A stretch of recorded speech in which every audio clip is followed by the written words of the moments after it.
I noticed we're all wearing glasses, so I thought, oh, glass, brass, and that just sounds silly, so spectacle brass.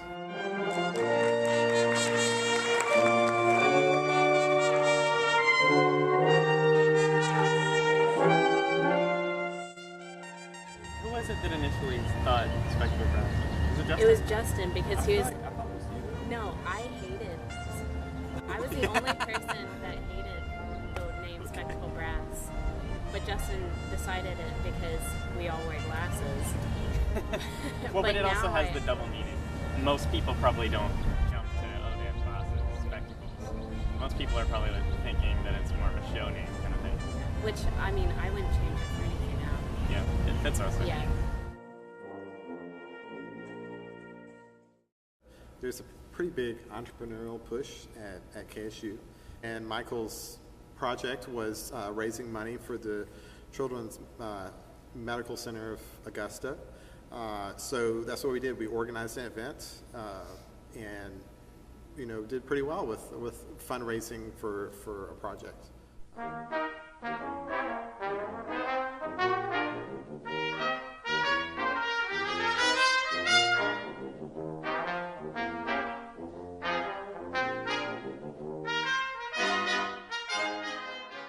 So we kind of knew them and knew of them, but when we found out they were doing a clinic at Western State Colorado University. We set a goal to go there and to learn as much as we could from them. And they're one of the few brass quintets in the world that travel everywhere all the time, and that's their full-time gig. And that's what we wanted to become. Here we have Lance LeDuc of the Boston Brass. And Spectacle Brass would like to ask you, what is the single best piece of advice you have ever been given? That's a good question. Single best piece of advice. Act like you know what you're doing even if you do not. All right. Thank you, Lance. Absolutely. We kind of soaked up as much as that as possible.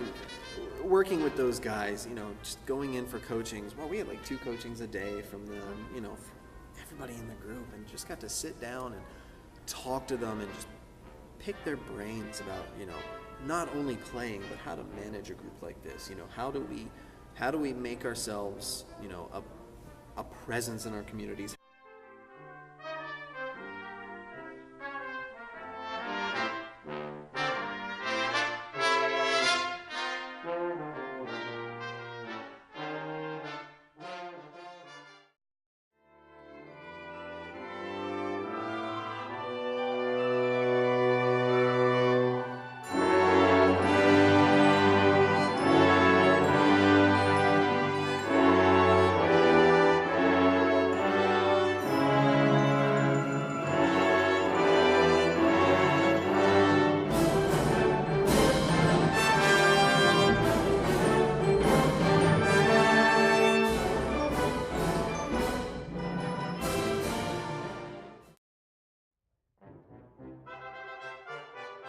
We had less than 100 Facebook followers. We really had no online presence in the Atlanta area. We went from having no website, or really no website, to having one that was really efficient. People were calling us for gigs because they found a website, and that wasn't happening before that.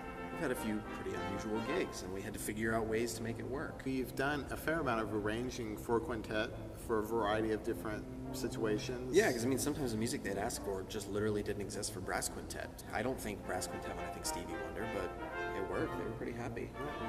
One thing that we learned from a masterclass, when you're deciding whether or not to take a gig, you can kind of look at 3 criteria. Are there good people that you'll be playing with? Is there going to be good pay?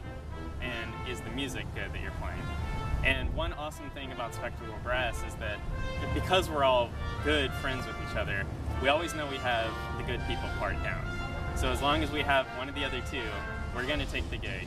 Because even if we do have a bad gig, we all laugh about it afterwards because we are good friends, and if something doesn't go right, we have each other.